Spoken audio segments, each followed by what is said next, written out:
নির্বাচন নিয়ে অন্তর্বর্তী সরকারের পরিকল্পনাকে স্বাগত জানালো যুক্তরাষ্ট্র। নির্বাচন অনুষ্ঠানের ব্যাপারে বাংলাদেশের অন্তর্বর্তী সরকারের প্রধান উপদেষ্টা ডক্টর মোহাম্মদ ইউনূসের পরিকল্পনা স্বাগত জানিয়েছেন যুক্তরাষ্ট্র।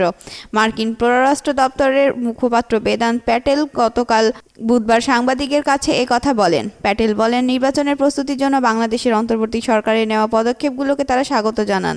এটি শেষ পর্যন্ত বাংলাদেশের জনগণকে তাদের নিজস্ব সরকারি প্রতিনিধি বেছে নেওয়ার সুযোগ করে দেবে। এই প্রক্রিয়া পুরো চলাকালীন আইনের শাসনের প্রতি শ্রদ্ধা দেখানোর ব্যাপারে যুক্তরাষ্ট্র উৎসাহিত করবে বলে জানালো প্যাটেন।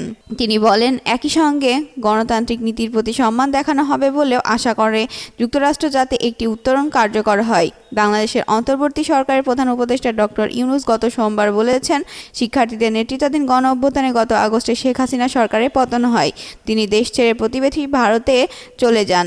তার বিরুদ্ধে ক্ষমতায় থাকাকালে একতরফা নির্বাচন অনুষ্ঠিত, বিচার বহির্ভূত ও হত্যাকাণ্ড, আটক সহ কর্তৃত্ববাদী হয়ে ওঠার অভিযোগ আছে। প্যাটেল বলেন, এসব অপরাধ তদন্তে অন্তর্বর্তী সরকারের প্রচেষ্টাকে তারা স্বাগত জানান। শেখ হাসিনার পতনের পর থেকে বাংলাদেশ হিন্দু সংখ্যালঘুদের ওপর হামলার ঘটনা নিয়ে উদ্বেগ প্রকাশ করেছে যুক্তরাষ্ট্র।